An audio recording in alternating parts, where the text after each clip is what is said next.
1년 넘게 끌어온 한미 간 방위비 분담금 협상이 사실상 타결됐습니다.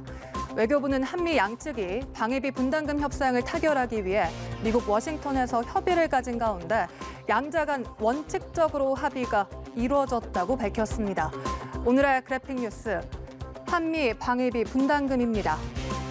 방위비 분담금은 주한미군 주둔을 지원하기 위해 우리 측이 부담하는 비용으로 인건비, 군사건설비, 군수지원비 등 총 3개 항목으로 구성돼 있습니다.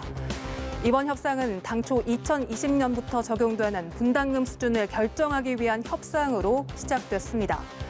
지난 2019년 9월 서울에서 열린 첫 번째 회의를 시작으로 미국 워싱턴에서 열린 지난 5일부터 7일까지 4일간 계속된 9번째 회의까지 이어진 끝에 협상이 사실상 마무리됐습니다. 1조 389억 원에 타결됐던 지난 10차 협정은 미국 측 제안에 따라 적용기간 1년으로 결정됐었습니다. 이후 11차 협정 과정에서 한미는 지난해 3월 2020년 한국 분담금을 13% 인상하는 방안에 잠정 합의했지만 트럼프 전 대통령의 반대로 결실을 보지 못했습니다. 그러다 지난 1월 20일 조 바이든 정부가 출범하면서 협의는 다시 급물살을 탔습니다. 바이든 정부 출범 직후인 지난달 5일 화상으로 열린 8번째 회의 이후 한 달 만인 지난 5일부터 워싱턴 DC에서 9번째 회의가 열렸습니다.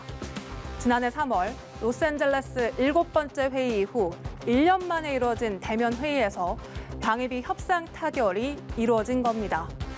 트럼프 정부 때 과도한 인상 요구로 한미동맹의 장애물로 작용해온 방위비 문제가 바이든 정부 들어 신속히 해결돼 한미동맹을 강화하는 기폭제가 될 전망입니다. 그동안 한국 측은 합리적인 선의 분담금 인상과 함께 5년 주기 이상의 단연 협정을 목표로 협상에 임해온 것으로 알려졌는데요. 한미 양측은 이번 합의 내용이 무엇인지 구체적으로 밝히진 않았지만 미국 언론은 이번 합의가 2026년까지 유효할 것이라고 보도했습니다.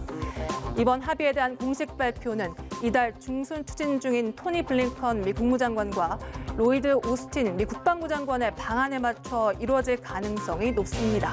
지금까지 그래픽 뉴스였습니다.